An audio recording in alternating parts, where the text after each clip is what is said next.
Hello, this is Raziel Cohen from ndftraining.com, and today we're going to be talking about using your iron sights during training.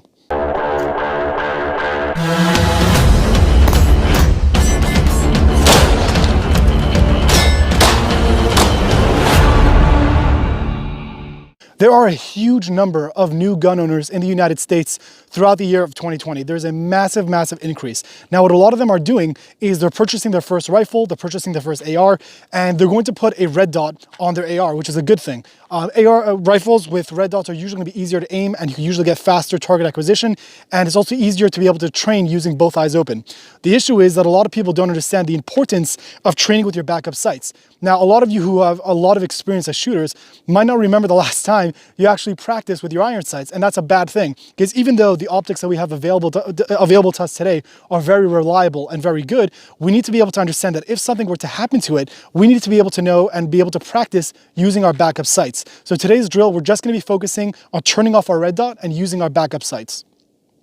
Another quick thing before we get started is to make sure that depending on what your purpose of use is for your rifle, you should set up the aperture in the back on your rear sight to that purpose. So if you're a security guard that works within a distance of maybe 20 yards, you might want to make sure that your exposed aperture, your larger aperture, is the one that's going to be used. If you're going to be someone who potentially needs to shoot much further than that, then make sure you're using your smaller aperture. This is just something to take into account, that depending on your purpose of use, you need to make sure your rifle is set up correctly.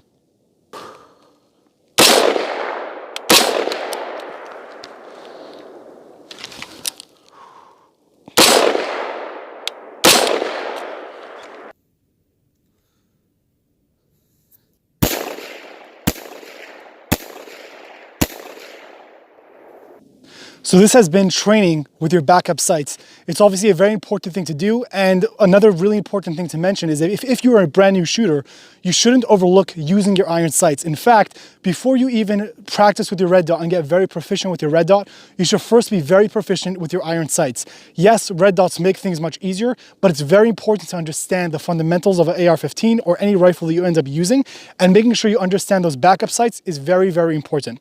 This is Raziel Cohen with ndftraining.com. Thank you for watching.